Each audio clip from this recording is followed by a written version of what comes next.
جی آتے ہیں اگلے حرف کی طرف، مقطعات، اور اس کو ہم پہلے بھی سمجھ چکے ہیں، دوبارہ سے پڑھتے ہیں۔ بسم اللہ الرحمن الرحیم۔ ہا نرمی سے ادا کرنا ہے، عین کو پر کرنا ہے، قوف کو موٹا پڑھنا ہے، اور سین نارمل، لیکن سبھی کے اوپر جن جن کے اوپر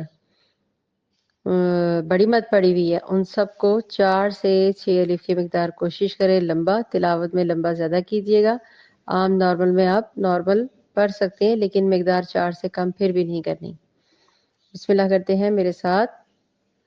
حامیم عین سین قاف۔ ایک دفعہ پھر سے دہرائیں۔ حامیم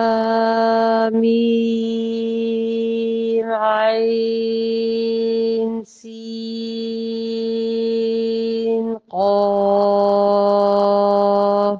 بار بار پریکٹس کرنے سے یہ بہترین ہو جائے گا۔ قاف کو آپ نے باریک نہیں کرنا، قاف ہی کیجیے گا، کاف نہ کہیے گا۔ عین کو بھی الف سے مشابہت نہیں دینی، ان چیزوں کو ضرور دھیان رکھیے گا۔ ہا کو ٹھنڈا اور باریک، ہا نہ ہو، ٹھیک ہے؟